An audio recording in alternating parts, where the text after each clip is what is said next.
दोस्तों अब तक हम लोगों ने बैलेंस ऑफ पेमेंट से लेकर WTO और नैरोबी समिट तक की बातें ख़त्म करी थी। इस प्रकार से अपने 3 पिलर मतलब कि banking finance, budget fiscal policy and third balance of payment and world trade organization, ये तीनों बातें ख़त्म हुई। अभी आज से हम लोग जाएंगे चौथे पिलर की ओर, सेक्टर्स ऑफ इकोनॉमी, जिसमें इस वर्ष हम 3 बातों की चर्चा करेंगे। One is agriculture, second is labour and third micro economics. सबसे पहले एग्रीकल्चर। दोस्तों जनरल स्टडीज़ के लिए agriculture is made up of 3 things. One is science portion, botany biology वाली चीज़ें जो आप NCERT से देखेंगे। Second is geography portion, again जो आधा आप NCERT से देखेंगे, एंड बाकी की चीज़ें आप राज तनिल मैम की G7 एंड G8 सीरीज से आप देखेंगे। इस वर्ष के इकोनॉमिक सर्वे में बड़े जोर से एक बात लिखी गई है, we have to produce more from less. कम संसाधनों के उपयोग से ज़्यादा उत्पादन करना है। और उसी अनुसंधान में कि अल नीनो आने से बहुत अकाल पड़ा है, इसलिए कम पानी की मदद से ज़्यादा उत्पादन करना है। सो इन दैट कंटेक्स्ट, एक कि भारत के अंदर वाटर रिसोर्सेज का पूरा डिस्ट्रीब्यूशन कैसे हुआ है, सेकंड कि ये इरिगेशन के अलग अलग प्रकार, वाटर से टेक्नोलॉजी क्या है, पुराने जो ग्रीन रेवोल्यूशन हुआ था उस वक्त क्या क्या किया गया था और कौन से काम बाकी रह गए हैं, राइट। वो सारी चीज़ें आप ये G7 एंड G8 सीरीज वहाँ पर आपको ये मिल जाएगी। देन थर्ड पिलर, एग्रीकल्चर का पहला साइंस, दूसरा ज्योग्राफी आपने देख लिया। Third pillar will be economy angle. वहाँ पर जो पुराने साल के इकोनॉमिक सर्वे में हमने पढ़ा था L5 सीरीज़ के अंदर कि इनपुट्स में ये होना चाहिए, जेनेटिकली मॉडिफाइड क्रॉप्स में ये पूरी चीज़ें हैं, same things are again continuing and repeating in this year also. एक आप वो देखेंगे। एंड मेंस लेक्चर सीरीज़ वहाँ पर ML2 सीरीज़ में ये अपना सस्टेनेबल डेवलपमेंट गोल के अनुसंधान में थोड़े कुछ टारगेट्स और सरकार की कौन कौन सी सीम्स है वो आपको यहाँ से मिल जाएगा। So like that I presume कि आपने ये 3 चीज़ें ख़त्म की हैं। Then we move to the next portion कि इस वर्ष के बजट के अंदर एग्रीकल्चर के बारे में प्रमुख क्या बातें करी गई। फर्स्ट, आपकी जो भी 2 नंबर की इनकम है उसको आप डिस्क्लोज कर दो, उसके ऊपर 45% टैक्स भरो तो आपको इम्यूनिटी दी जाएगी। तो वो जो 45% आपने टैक्स प्लस पेनल्टी सब कुछ भरना है, उसके अंदर 7.5% जाएगा पैसा कृषि कल्याण सरचार्ज के लिए। एक बात, मतलब ये कृषि विकास में पैसा जाएगा। सेकंड, सर्विसेज के ऊपर पहले स्वच्छ भारत सेस तो था, उसके अलावा 0.5% और कृषि कल्याण सेंस, ये भी 1 जून 2016 से लागू किया गया। थर्ड, अब तक हमारा फोकस रहा है फूड सिक्योरिटी। नए बजट ने ये बोला कि फूड सिक्योरिटी से आगे बढ़ के हम किसानों के लिए इनकम सिक्योरिटी का प्रावधान करेंगे, जिस अनुसंधान में कि 2022 तक किसानों की इनकम दुगनी कर देनी है। एज सच इकोनॉमी और बजट के अंदर सारी नंबर हमने याद रखने की ज़रूरत नहीं है, बट कुछ नंबर याद रख ले हों देन मेंस इंटरव्यू में आप कोट कर सकते हो। तो ये आसान वाला है कि अभी के लिए किसान की एनुअल मीडियन इनकम कितनी है, 20,000 से कम, और नए बजट में टारगेट क्या है कि 2022 तक इसको डबल कर देना है, मतलब 2 इस रेंज में चल रहा है। आराम से आप ये याद रख सकते हो। तो बजट के अंदर ये 3 प्रमुख बातें हुई। फिर एम्प्लॉयमेंट के अंदर अपने एग्रीकल्चर सेक्टर का कितना योगदान है, 49%। देखिए बहुत सारे लोग हवाई लिख देते हैं ऐसे इंटरव्यू के अंदर कि भारत की 50% से ज़्यादा आबादी एग्रीकल्चर में लिप्त है। नहीं, 49% इज द आंसर। उसी प्रकार GDP में एग्रीकल्चर का क्या शेयर है, ये वाला देखिए, ये है शेयर इन टोटल GDP। मतलब एक साल के अंदर मान लो 100 करोड़ का पूरा उत्पादन हुआ हो तो उसके अंदर से 17 crore agriculture and allied sectors में आ रहे हैं। उसके आगे एग्रीकल्चर के खुद के GDP में क्या ग्रोथ रहा है। अब देखिए 2013 के अंदर अप्रोक्सीमेटली 15 करोड़ 88 लाख इतने रुपए का उत्पादन हुआ था। उसके बाद वाले वर्ष में 15 करोड़ 84 लाख रुपीज़ का उत्पादन हुआ, मतलब पहले से कमी आई। कितनी कमी आई, तो -0.2%। इसलिए ये बोला गया कि भाई 2014 तक आने पर एग्रीकल्चर ग्रोथ रेट के अंदर कटौती आई है, -2%, इट हैज़ डिक्लाइन। इसके क्या कारण रहे। पहला कारण कि हम वर्षा प्रधान देश हैं, 60% of the agriculture is dependent on rainfall, और क्योंकि अल नीनो के चलते पिछले 2 साल से अकाल जैसी परिस्थिति रही है, बिकॉज ऑफ दैट अपना प्रोडक्शन बराबर हो नहीं पाया, और प्रोडक्शन जो भी हुआ उसमें भी कोल्ड स्टोरेज, रोड इंफ्रास्ट्रक्चर ये बढ़िया नहीं है, तो पोस्ट हार्वेस्ट लॉस भी बहुत रहे। इसके चलते प्राइस वॉलिटिलिटी भी आप याद करो, ये 2013-14 में फूड इन्फ्लेशन काफ़ी ज़्यादा था। उसके बाद वाले वर्ष यानी 2014 से 15 में अब धीरे धीरे गाड़ी आगे आ रही है। 12 5 ईयर प्लान में ये बोला गया कि अगर हमने ओवरऑल GDP में 8% ग्रोथ रेट चाहिए तो एग्रीकल्चर सेक्टर ने 4% से ग्रोथ करना पड़ेगा हर साल। लेकिन आप देखिए हम तो हार्डली 1% से ग्रो कर रहे हैं। और इससे भी आगे नए बजट में जेटली जी ने ये बोला कि 2022 तक हमने किसानों की इनकम डबल कर देनी है। तो एक्सपर्ट की ये प्रोजेक्शन है कि अगर ऐसा करना है 2022 तक farm income is to be double, तो हर साल एग्रीकल्चर सेक्टर ने 14% से भी ज़्यादा रेट पे ग्रोथ करना पड़ेगा। मतलब ये तो सब कुछ होने से लगा, मुंगेरी लाल के हसीन सपने हैं। खैर, हम अपने मुख्य मुद्दे पर आते हैं। एग्रीकल्चर और उसके बारे में सर्वे का क्या बोलना है। इकोनॉमिक सर्वे ने ये ऑब्जर्व किया, देखिए ऑरेंज कलर वो दिखा रहा है कि भारत में कहाँ कहाँ चावल की खेती होती है, and yellow colour it is showing कि कहाँ कहाँ वीट गेहूं की खेती होती है। तो हम ये डिस्ट्रीब्यूशन से क्या देख सकते हैं कि ज़्यादातर इलाके में केवल ये गेहूं चावल की खेती होती है। That means we are cereal centric agriculture. वहाँ पर भी देखिए कुछ राज्य जो केवल चावल, कुछ राज्य केवल गेहूं, so we are regionally biased, ठीक है। और रोटेशनल क्रॉपिंग हो नहीं रहा है, ऐसा नहीं कि फिर ये खत्म हुआ उसके बाद कुछ और पल्सिस कल्टीवेशन फिर कुछ करेंगे, नो, रीजनल रोटेशनल क्रॉपिंग नहीं हो रहा है, and because of that soil fertility धीरे धीरे कम हो रही है। आगे आप देखिए, ये जो इतने इलाके में जितना भी पर हेक्टर यील्ड होगी अपनी, वो चीन, ब्राज़ील, उन सभी देशों से बहुत कम है। अगर हमने फॉर एग्जांपल चावल की बात करनी हो तो उसका हाईएस्ट यील्ड मिलता है पंजाब से, लेकिन पंजाब का भी यील्ड चाइना से बहुत कम है। अगर चाइना जितना हमने यील्ड करना होता तो हमने ज़्यादा इलाके में खेती करनी पड़ेगी। So in that sense our agriculture is input intensive on land. Land एक इनपुट की तरह देखा जाए तो बहुत ज़्यादा यूज़ करेंगे तब चल के हम दूसरे देशों की टक्कर में कुछ उत्पाद कर सकते हैं। हमको ये भी मालूम है कि आजकल अर्बनाइजेशन बढ़ रहा है, इंडस्ट्रियलाइजेशन बढ़ रहा है, इसलिए धीरे धीरे ये एरिया अंडर कल्टीवेशन भी कम हो रहा है। तो भविष्य में इसके चलते और लैंड की मारामारी, फूड सिक्योरिटी, ये सारे एंगल बनते हैं। इससे आगे गेहूं चावल देख लिया, आप देखते हैं गन्ना, शुगर केन, आप देखिए ये भी सिलेक्टेड एरिया में कॉन्सेंट्रेटेड है, and this is also input intensive in the sense कि ब्राज़ील और चीन के अंदर गन्ना उगाने के लिए जितना पानी इस्तेमाल करते हैं उससे दुगना या 4 गुना पानी हम इस्तेमाल करें तब जाके उतने किलो तक उत्पाद कर सकते हैं। And because of this over use of water, specially the ground water, तो अपना एक तो वाटर टेबल डिक्लाइन हो रहा है और सॉइल सैलिनिटी बढ़ रही है। ये मराठवाड़ा और दूसरी जगहों पे ड्रॉट और वो भी कितना सीवियर इम्पैक्ट दिखा रहा है आप लोग जानते हैं। और क्योंकि हम लोग बस ये गेहूं, चावल और गन्ने में लगे हुए हैं, उसके सामने ये वेजिटेबल, फ्रूट्स, पल्सेस, इनका उत्पाद हो नहीं रहा है, तो अल्टीमेटली उन चीज़ों में हमको फूड इन्फ्लेशन देखने को मिल रहा है। सो ये सभी चीज़ों के पृष्ठभूमि में इकोनॉमिक सर्वे ने अपने चौथे चैप्टर का टाइटल रहा है agriculture more from less. We have to produce more. More कैसे? इन द क्वांटिटी सेंस, ताकि फूड सिक्योरिटी जो अपना सस्टेनेबल डेवलपमेंट गोल है वो बना रहे।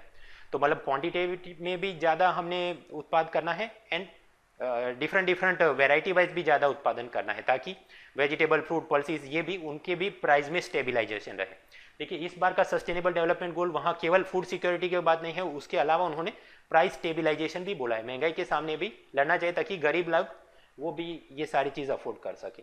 And so we have to produce more quantity wise, variety wise from less. Less क्या? Less input, less land, less water, less fertiliser and so on. तो ये पूरी पृष्ठभूमि में हम आज के जो मुख्य मुद्दे पे आते हैं कि सेक्टर्स ऑफ इकोनॉमी, सब टॉपिक एग्रीकल्चर। उसके अंदर सबसे पहली बात होगी we have to produce more from less. Less seeds, irrigation, fertiliser, pesticide, इनका उपयोग करके ज़्यादा उत्पाद करना है। सेकंड, साथ साथ हमने डाइवर्सिफाई भी करना है, केवल गेहूं, चावल और गन्ना नहीं, साथ साथ ऑर्गेनिक फार्मिंग भी करेंगे, पल्स कल्टीवेशन भी करेंगे। तो इसके लिए सर्वे ने क्या सुझाव दिए, बजट में क्या बातें करी गई। थर्ड, पैसों से जुड़े हुए मामले कि एग्रीकल्चर क्रेडिट में क्या क्या समस्या आ रही हैं, उसके लिए क्या नए प्रावधान किए गए। इंश्योरेंस के पॉइंट ऑफ व्यू से प्रधानमंत्री फसल बीमा योजना, मार्केटिंग और पैदावार को आसानी से बेचा जा सके उसके लिए ये नाम प्रोजेक्ट और सारी चीज़ें क्या हैं। And lastly we will look at the animal husbandry की एक रैंकिंग अलग अलग पशुओं की प्रजातियों का, और बजट 2016 में इसके लिए क्या क्या प्रावधान किए गए। First of all let us focus on this more from less, और वहाँ पर सीड कि कम सीड की मदद से ज़्यादा उत्पादन करें। सर्वे के अंदर पर हेक्टर यील्ड उन्होंने दिया है, इंडिया में है around 3000 kilo per hectare wheat हम उगा सकते हैं, और उसके सामने यूएसए देखिए 7000 किलो, मतलब अपने से डबल से भी ज़्यादा। सर्वे ने ये ऑब्जर्व किया कि पूरे एग्रीकल्चर में यील्ड का 25% तो सीड क्वालिटी पे ही डिपेंड करता है। लेकिन ग्रीन रेवोल्यूशन के दरमियान भारत ने केवल राइस और वीट की हाई यील्डिंग वेराइटी के ऊपर फोकस किया। उसके अलावा की जो भी चीज़ें हैं, ये पल्सेस कल्टीवेशन और दूसरे फूड क्रॉप्स, तो वहाँ एक तो रिसर्च डेवलपमेंट कम हो रहा है। और आजकल सभी लोग बस इंजीनियरिंग करके यूपीएससी देना है, तो उसके चलते ये एग्रीकल्चर यूनिवर्सिटी में graduates, post graduates, research scholar भी कम आ रहे हैं, उसके चलते और रिसर्च भविष्य में कम होने वाला है। जेनेटिकली मॉडिफाइड क्रॉप के बारे में सर्वे ने ये बोला है कि हाँ, उसके बारे में लोगों की कुछ कुशंकाएँ हैं कि वो अपनी हेल्थ केयर पे उसकी नकारात्मक परिणाम होगी, एनवायरनमेंट को डिस्ट्रॉय कर सकता है। So we have to address those issues. लेकिन भारत के अंदर भी जेनेटिकली मॉडिफाइड ग्रुप्स को लाना चाहिए, ऐसा सर्वे ने सुझाया है। बिकॉज ब्राज़ील और चाइना वालों ने भी धीरे धीरे जीएम क्रॉप्स के लिए अपने गेट्स ओपन करना शुरू कर दिया है। आगे बात, even though we approve these GM crops, even though we do lot of research development, फिर भी ये होगा कि अच्छी उम्दा क्वालिटी के सीड्स होंगे तो गरीब किसान अफोर्ड नहीं कर पाएगा। तो सर्वे ने सुझाया है कि जैसे उत्तर प्रदेश में किया जाता है उसी प्रकार से डायरेक्ट बेनिफिट ट्रांसफर डीबीटी किया जाए, कि किसान की इतने एकड़ जमीन है उस हिसाब से उतने इस क्वालिटी के इतने सीड चाहिए, मल्टीप्लाई विद दिस नंबर, उतने पैसे उसके बैंक अकाउंट में दे दो और वो बाजार से जाके खरीद ले। That type of thing we have to explore. ठीक, इसके बारे में बजट, नए बजट में क्या बोला गया कि रिसर्च डेवलपमेंट इन एग्रीकल्चर, उसे प्रमोट करने के लिए अलग अलग कृषि विज्ञान केंद्रों के बीच में नेशनल कंपटीशन किया जाएगा, जिसके अंदर 50 लाख से भी ज़्यादा उतने सारे इनाम सबको दिए जाएंगे। ठीक, तो we have to produce more from less, उस अनुसंधान में क्वालिटी सीड्स की बात खत्म। अभी सेकंड पॉइंट पे आते हैं कि कम पानी से ज़्यादा पैदावार करनी है। First thing, drought. As such drought या सूखे का दो प्रमुख प्रकार है। One is called meteorological drought.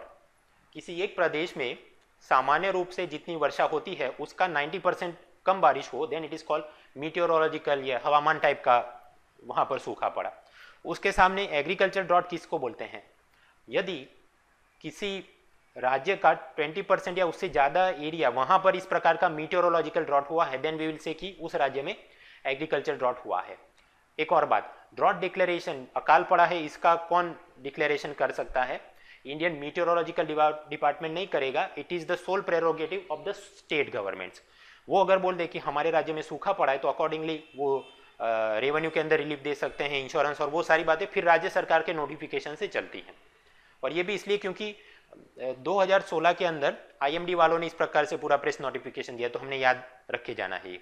और बात, आईएमडी वालों ने ये अपनी पूरी डिक्शनरी अपडेट की है कि हम लोग अब से ड्रॉट डिक्लेयर नहीं करते, वी विल ओनली से कि बारिश अच्छी हुई कि खराब हुई।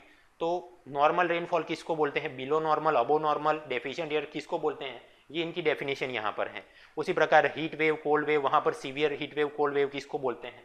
ये स्क्रीनशॉट मैंने उठाया द हिंदू न्यूज़पेपर से, आप आराम से देख लेना, यहाँ से प्रीलिम के कुछ क्वेश्चन पूछ सकते हैं, मुख्य परीक्षा में भी कुछ निकल सकता है। तो मतलब कि ड्रॉट की ये कुछ थियरी और कौन डिक्लेयर करता है, क्या टाइप से हमने देखा। सर्वे ने ये बोला है कि अल नीनो के चलते पिछले 2 वर्षों से भारत के अंदर अकाल की परिस्थिति है। तो समझते हैं अल नीनो क्या है। अल नीनो मतलब टेरिबल चाइल्ड। तो ये अल नीनो की मदद से कहाँ, किसी एक जगह है जहाँ पर पानी गर्म होता है। कहाँ पानी गर्म होगा? नक्शे में राइट हैंड साइड पर, मतलब ये अपना साउथ अमेरिका के पास आइए। El Nino means the abnormal warming of the sea waters near the coast of Peru and Ecuador. Ecuador और पेरू के नज़दीक का जो समंदर का पानी है वो एबनॉर्मली गर्म हो जाता है, जिसके चलते भारत और दूसरे देशों पे खराबी आती है। भारत में अल नीनो के चलते एक तो बारिश कम आती है, मतलब कि ड्रॉट, दैट मीन्स बारिश में लगाने वाले मतलब कि खरीफ प्रकार के पाक उनको नुकसान होता है। सेकंड पॉइंट, अल नीनो के चलते विंटर गेट्स प्रोलॉन्ग्ड। लंबा विंटर होगा तो उस हिसाब से वो पौधा फूटना चाहिए, वो सारी क्रिया में गड़बड़ी आ जाती है। सो बिकॉज ऑफ दैट ये विंटर क्रॉप्स या rabi crops they are also negatively affected. अब याद रखिए, एमसीक्यू में पूछा जाए कि अल नीनो से क्या होता है, खरीफ को नुकसान होता है या रबी को, या दोनों को, तो जवाब होगा दोनों को नुकसान हुआ है। आगे बात, अल नीनो भी कितनी तीव्रता से यहाँ पानी गर्म हो और ये पूरी साइकिल कैसे चली, उस हिसाब से एकदम सीवियर प्रकार के अल नीनो देखे जाए तो वो इन सालों में हुए, ऐसा सर्वे ने बोला है। मतलब उस अनुसंधान में इस बार ये जो पिछले 2 साल से चला, it is not the most severe या खराब प्रकार का ये अल नीनो या ड्रॉट सिचुएशन नहीं रहा है। अल नीनो की और थियरी हम लोग को देखनी हो तो ये वाले मेरे आर्टिकल पे आप जाइएगा, माल मिल जाएगा। अब आगे बढ़ते हैं। अल नीनो का विपरीत ला नीना। देखिए, अल नीनो मतलब नक्शे के ये राइट हैंड साइड पे कुछ गर्म होता है, तो ला नीना में क्या होगा, नक्शे के कोई उल्टे साइड पे कोई चीज़ ठंडी होगी। मतलब ला नीना मतलब it is the abnormal cooling of the water along this tropical west coast of South Africa, और इसके चलते भारत में अच्छी बारिश होती है and it leads to bumper crop. लेकिन ये कितनी तीव्रता से अच्छी बारिश होगी उस हिसाब से अच्छा फसल होगी, but survey is rather passive कि वो उतना तीव्रता से होगा कि नहीं होगा, it remains to be seen. उसके बाद IMD वगैरह ने बोला कि अच्छी बारिश हुई और हो रही है। खैर, आपने एक और चीज़ याद रखनी है, 1950 से लेकर अब तक 20-22 बार तक अल नीनो हो चुका है, but every El Nino event is not followed by a La Nina event. कुछ साल में होता है, कुछ साल उसके पीछे वो नहीं भी आती है। तो ये उसका भी स्टेटमेंट पूछ सकते हैं ज्योग्राफी में कि every El Nino event is followed by a La Nina event, then that statement is wrong. ठीक, बट इन शॉर्ट की सर्वे ने बोला कि हाँ ला नीना इवेंट के चलते बढ़िया बारिश और बढ़िया फसल की अपेक्षा है, बट फिर भी just to be safe we have to create a buffer stock of essential commodity ताकि फूड इन्फ्लेशन की मारामारी ना हो। इसी अनुसंधान में ये खरीफ किसको बोलते हैं, रबी किसको बोलते हैं और जायद किसको बोलते हैं, तो ये आप जरा टेबल थियरी वाला मैंने तमिलनाडु के टेक्स्ट बुक से लिया है, एक बार देख लेना। आगे तो हाँ, मतलब हम वर्षा प्रधान देश हैं और अल नीनो के चलते बारिश नहीं होती वगैरह। अब जरा एक थियरी समझ ले, gross versus net irrigated area. आप याद करो ग्रॉस टैक्स रेवेन्यू क्या था, केंद्र सरकार और केंद्र शासित प्रदेशों का डायरेक्ट इनडायरेक्ट टैक्स से कुल आमदनी जो हुई that is called gross tax revenue. उसके अंदर से आप डिजास्टर रिलीफ और फाइनेंस कमीशन द्वारा जो राज्यों को टैक्स में हिस्सा देना उतना माइनस करो, then you get net tax revenue, चोखी महसूल आवक। मतलब ग्रॉस वो चीज़ बड़ी होती है, उसमें से आप कोई चीज़ माइनस करो, then you get net, net अपेक्षा में कम होता है। In the same manner gross irrigated area मतलब पूरी इलाके में आप कितना एरिया में इरिगेशन हो रहा है। अब वहाँ पर ये होगा कि कुछ एरिया में एक ही साल में ये खरीफ रबी 3-4 बार उसका इरिगेशन हो रहा हो, तो आप जो मल्टीपल टाइम्स हो रहा है उसको माइनस करो, then you will come to net irrigated area. अब ये नेट इरिगेटेड एरिया भारत में कितना है, तो सरफेस वाटर की मदद से 25 मिलियन हेक्टर, उससे ज़्यादा हम ग्राउंड रिसोर्सेज यूज़ करते हैं। कलेक्टिवली 65 मिलियन हेक्टर हमारा नेट इरिगेटेड एरिया है, जहाँ पर majority of the water is use, that is ground water resources. उसी अनुसंधान में रैंकिंग वाला कोई प्रीलिम में प्रश्न पूछ ले तो देखिए सबसे ज़्यादा भारत में इरिगेशन कहाँ से होता है, तो ट्यूबवेल की मदद से, फिर कैनाल, फिर dug well, then other and lastly tank. तो अब आप ये देखिए ट्यूबवेल और डगवेल वो आप सोच सकते हैं कि they are ground water resources, therefore it is said कि भाई अपना majority of the irrigation is coming from ground water. और बात, जितने किलो फसल की पैदावार चाइना या ब्राज़ील में होती है उतने किलो फसल भारत में पैदा करनी हो तो हम दुगने से 4 गुना पानी यूज़ कर रहे हैं। और यही चीज़ हम अगर एक्सपोर्ट करें, तो अगर चावल एक्सपोर्ट करें तो उसके साथ उतना पानी भी इनडायरेक्टली एक्सपोर्ट हो रहा है। So in that sense India is a net exporter of water that is embedded in rice, cotton, sugar and soybean. ऐसा सर्वे में दिया है, so we have to remember. Okay, in that sense हमने हमारे क्या कंस्ट्रेन हो रहे हैं, मतलब कि अपना एक तो एरिया अंडर कल्टीवेशन बढ़ नहीं रहा है और फिर भी हमने we have to produce more from less, और ज़मीन अगर कम हो रही है तो हमने क्या करना पड़ेगा, भले एरिया अंडर कल्टीवेशन ना बढ़ रहा हो, then you have to increase the area under irrigation ताकि पानी अच्छा हो तो फसल अच्छी हो। सेकंड, हम वर्षा प्रधान देश हैं और ये अल नीनो वगैरह के चलते अपना पानी अच्छा नहीं क्वालिटी में आ रहा है, क्वांटिटी में आ रहा है, then rather than depending on this ground water या rain water resources we should move towards micro irrigation ताकि पानी की एक एक बूंद के अंदर भी ज़्यादा हम उत्पाद कर सकें। So that is also produce more from less.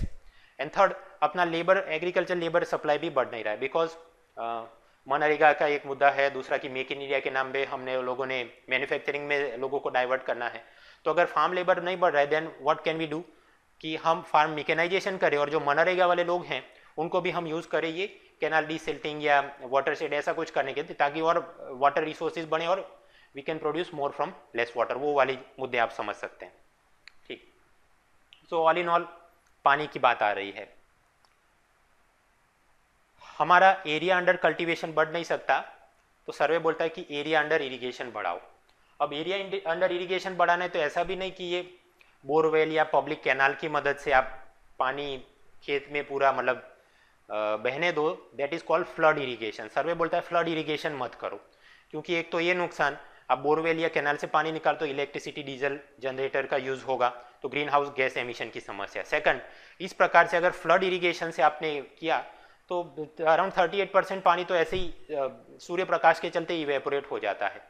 और दूसरा, अगर आप बोरवेल वगैरह से पानी निकाल रहे हो then it will lead to decline in the water table, इतने मीटर पर एनम चल रहा है और जिसके चलते फिर सॉइल सैलिनिटी भी बढ़ जाती है। So because of this thing survey says की फ्लड इरिगेशन से हमने एरिया अंडर इरिगेशन नहीं बढ़ाना है। एक बकवास टाइप का एमसीक्यू यहाँ से बनाते हैं। फाइंड करेक्ट स्टेटमेंट कि भारत के अंदर फ्लड इरिगेशन के चलते वाटर टेबल इतने मीटर से डिक्लाइन कर रहा है। फ्लड इरिगेशन में से केवल 38% of the water gets absorb. दोनों सही है, दोनों गलत हैं, इसका कोई जवाब नहीं हो सकता। इस प्रकार के फालतू सवाल यूपीएससी नहीं पूछती है। आजकल हर एक गली मोहल्ले और खोपचे में सब लोग मॉक टेस्ट बनाने वाले बहुत निकल गए हैं, और ये करते हैं कि हिंदू मिल गया या इकोनॉमिक सर्वे मिल गया, कहीं से भी 2-3 वाक्य उठा लिए, उसमें आंकड़े फेर बदल और फिर वो पूछेंगे only 1 and 2 correct and like that. आप हमेशा याद रखो यूपीएससी विल आस्क क्वेश्चन, लेकिन ऐसे स्टूपिड टाइप के फैक्चुअल क्वेश्चन भी वो नहीं निकालते हैं। तो ऐसा सब कुछ पढ़ने में, तैयार करने में आप समय बर्बाद ना करें।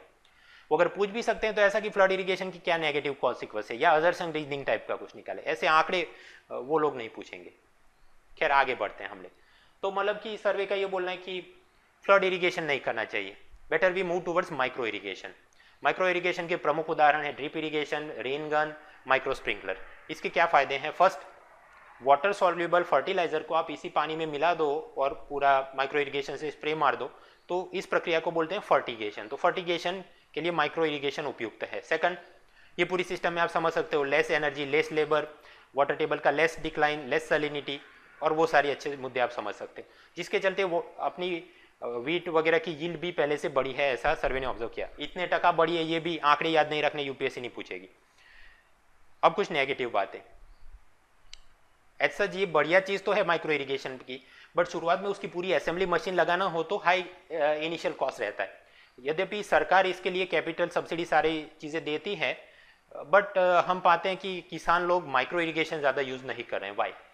बिकॉज इनिशियल उन्होंने सिस्टम फिट भी कर दिया, फिर भी ये नीलगाय, वाइल्ड बोर, मंकीज, ये जंगली जानवर आके घूम फिर के दौड़ा दौड़ी करके पूरी चीज़ तोड़ देते हैं, और उसको वापर वो चीज़ रिपेयर करानी हो तो उसके लिए सरकारी स्कीम में पैसा लेने में दिक्कत आती है। सेकंड, उसके पास खुद से भी पैसा हो लेकिन उसका रिपेयरमेंट टेक्नीशियन शहरों में रहता है तो तुरंत आएगा नहीं, 1-2 हफ्ते ऐसे ही चले जाएंगे। तो फिर किसान सोचेगा कि इससे भला तो था मैं कि मैं वही पुराना अपना बोरवेल से डीजल जनरेटर लगा के अपना फ्लड इरिगेशन कर देता है, right? So these are some of the issues that needs to be address, ऐसा सर्वे बोलता है।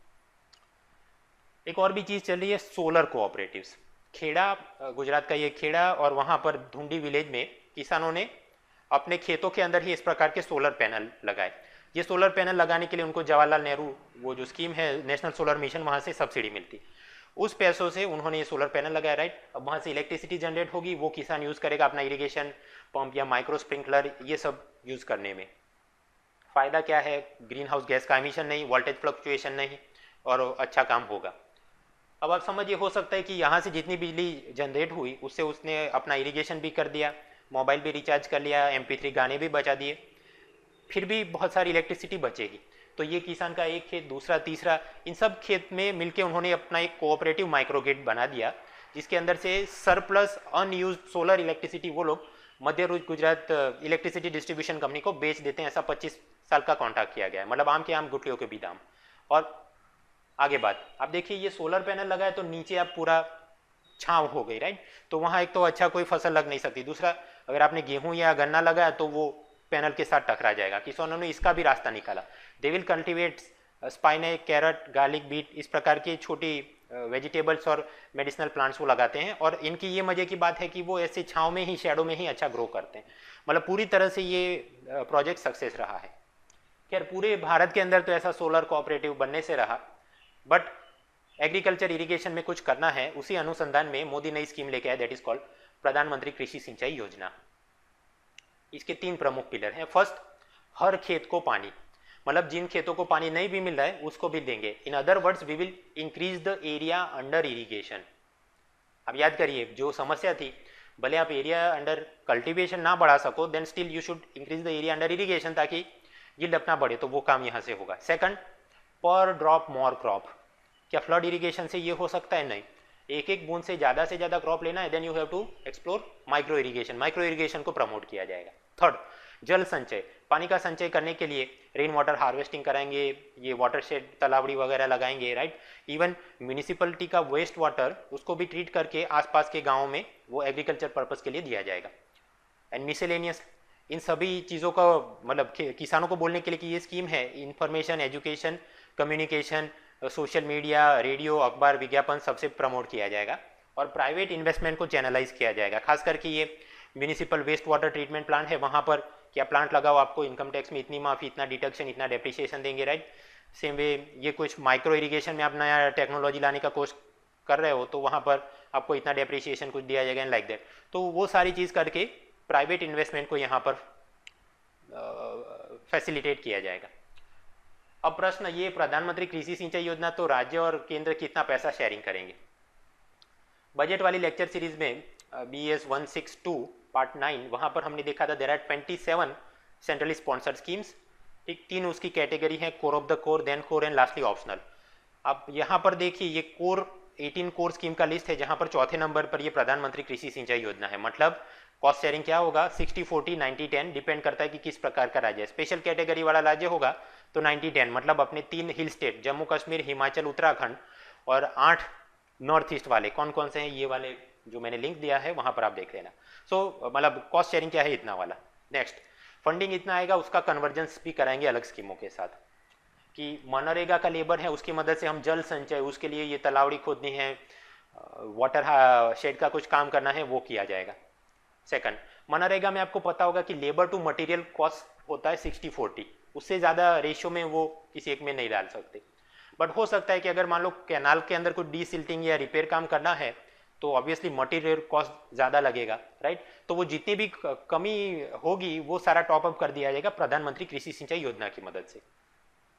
उसी प्रकार मेंबर ऑफ पार्लियामेंट का लोकल एरिया डेवलपमेंट फंड है, फिर जवाहरलाल नेहरू का ये नेशनल सोलर स्कीम, वहाँ से सोलर इरिगेशन के पंप वगैरह फिट करने के लिए पैसा देंगे।